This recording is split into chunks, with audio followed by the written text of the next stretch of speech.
जादुई इफ्तारी की प्लेट। खुदा का शुक्र है कि ये सूट वक्त रहते तैयार हो गया। अम्मी जान, अम्मी जान। क्या हुआ बच्चों? अम्मी जान, हमें बहुत भूख लगी है, हमें खाना दे दो। या अल्लाह, घर में तो एक अन्न का दाना नहीं है, अब मैं इन्हें क्या दूंगी? अम्मी जान, क्या सोच रही हैं आप? बच्चों, आप दोनों यहीं मेरा इंतजार करो, मैं अभी आती हूँ। गुलनाज सिला हुआ सूट उठाती है और अपनी पड़ोसन शकीना के घर जाती है। अस्सलाम वालेकुम सकीना बाजी, ये लीजिए आपका सूट। सूट तो तुमने बहुत अच्छा सिला है, ये लो तुम्हारे 200 रुपए। सकीना बाजी, इस सूट की बात तो 400 रुपए में हुई थी, तो आप मुझे 200 रुपए क्यों दे रही हैं? अरे सूट में क्या ही काम था, सादा सिंपल सा तो कपड़ा था, इसके 200 रुपए ही दूंगी मैं तुम्हें। बाजी ऐसा मत करिए, अगर आप मुझे पूरे पैसे नहीं देंगे तो मैं अपने शौहर की दवाई और बच्चों के लिए खाने का इंतजाम कैसे करूंगी? रखना है तो ये 200 रुपए रख, वरना मत रख। मजबूरन गुलनाज को 200 रुपए लेकर वहां से आ जाती है। गुलनाज 10 रुपए का आटा खरीद कर बाकी पैसों से अपने पति अहमद की दवाइयां ले आती है। ये क्या अम्मी जान, आपने हमें सिर्फ एक रोटी क्यों दी है? इस 10 रुपए के आटे में सिर्फ ये 2 रोटियां ही बन पाई। एक रोटी तुम दोनों मिलकर खा लो और एक रोटी मैंने तुम्हारे अब्बू और भाई के लिए रखी है। अम्मी जान, हम कब तक ये आधी रोटी खाएंगे? क्या हमें कभी भी पेट भरकर खाना नहीं मिलेगा? नहीं मेरी बच्चियों, ऐसा नहीं है, एक ना एक दिन तो उस खुदा की नजर हम पर पड़ेगी और वो अपनी रहमत हम पर बरसाएगा। ये सब कहते हुए गुलनाज की आंखों में आंसू आने लगते हैं। गुलनाज और अहमद घर में ही सिलाई का काम करके अपने परिवार का पेट भरते थे, लेकिन एक दिन अचानक अहमद को चक्कर आ जाते हैं और डॉक्टर से घर में सबको पता चलता है कि अहमद के हाथ पैर पूरी तरह से पैरालाइज हो गए हैं, जिसके चलते घर की सारी जिम्मेदारी गुलनाज पर आ जाती है।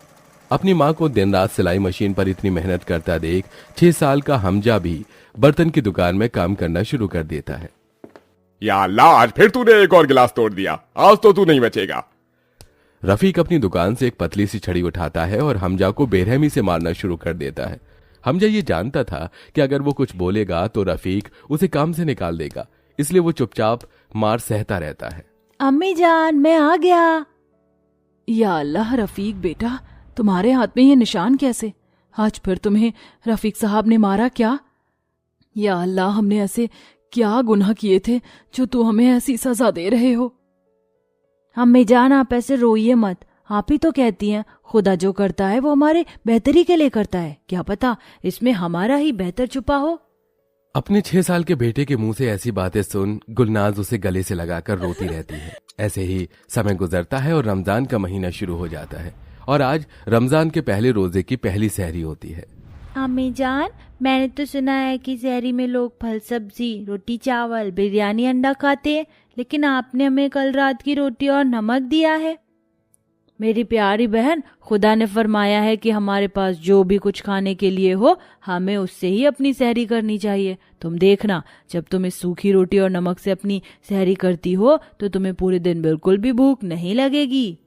अपने बड़े भाई की बात सुन रोमाना और इकरा बिना कुछ बोले नमक रोटी से ही अपनी सहरी कर लेती हैं, जिसके बाद अब पूरा परिवार नमाज पढ़कर कुरान की इबादत करता है और ऐसे ही दिन कट जाता है और अब वक्त इफ्तारी का होता है, जहां सबके घरों में इफ्तारी के लिए तरह तरह के पकवान बन रहे होते हैं। वहीं गुलनाज का चूल्हा अभी भी ठंडा होता है।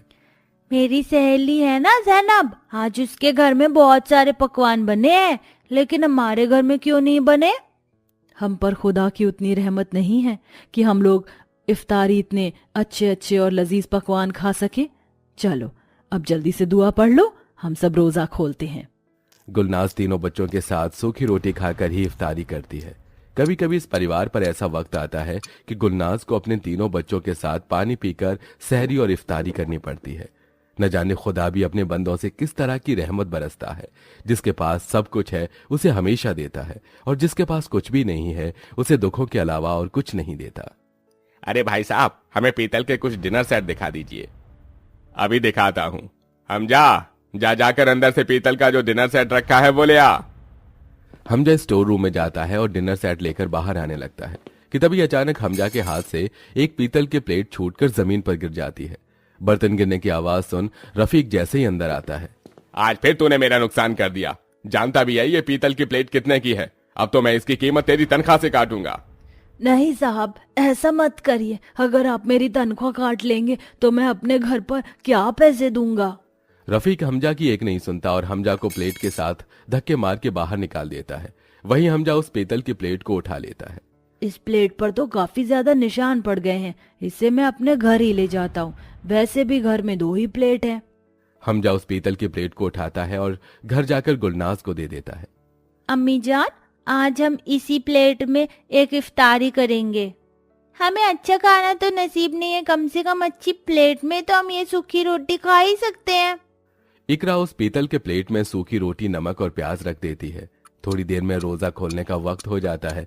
सभी लोग रोजा खोलने की नियत पड़ते हैं और जैसे ही सूखी रोटी खाने के लिए उस प्लेट की तरफ अपना हाथ बढ़ाते हैं तो अचानक उस प्लेट में से एक सुनहरी रोशनी निकलती है और वो सूखी रोटी, नमक, प्याज देखते ही देखते चिकन बिरयानी में बदल जाती है। या अल्लाह, ये तेरा कैसा करिश्मा है। अभी तो इस प्लेट के अंदर सूखी रोटी और प्याज थी और अब अचानक इसमें बिरयानी कहाँ से आ गई। ये मेरी इस जादुई प्लेट का करिश्मा है। या खुदा, अम्मी जान ये प्लेट तो बोलती भी है। हाँ हमजा, मैं सिर्फ नेक इंसानों से ही बात करती हूँ। मैं रोज देखा करती थी कि कैसे वो रफीक तुम्हें हर छोटी छोटी बात पर डांटता और मारता था और तुम अपने परिवार के लिए सब कुछ सहते थे। इसीलिए जब उस दिन तुम मुझे उन लोगों को ले जाकर देने वाले थे तब मैं खुद ही अपने आप गिर गई और सीधा तुम्हारे साथ तुम्हारे घर आ गई। मेरी मदद से तुम लोग जो भी खाना चाहो वो खा सकते हो। है जादुई प्लेट, मुझे चिकन कोरमा खाना है, मुझे चिकन कोरमा दो। हमजा के इतना बोलते ही उस जादुई प्लेट के अंदर से सुनहरी रोशनी के साथ साथ हवा में घूमती हुई चिकन कोरमा की प्लेट निकलती है और सीधा हमजा के सामने आ जाती है। हे जादुई प्लेट, मुझे सिवाई खानी है। इकरा के बोलते ही फिर से उस प्लेट के अंदर से घूमती हुई रोशनी के साथ सेवई की कटोरी निकलती है और सीधा इकरा के सामने आ जाती है। और अब ऐसे ही सभी लोग अपना मनपसंद खाना और जादुई प्लेट से मांगते हैं और पहली बार सब पेट भरकर अपने मनपसंद और लजीज खाने से अपनी इफ्तारी करते हैं। उस जादुई प्लेट की मदद से अब पूरे परिवार में कभी भी कोई भूखा नहीं सोता था। ए जादुई प्लेट, अपना जादू दिखाओ और इस पूरे दस्तरखान को पकवानों से भर दो। इस जादुई प्लेट की मदद से हम लोग तो भरपेट खाना खा लेते हैं, लेकिन अब क्यों ना हम इसे अपनी रोजी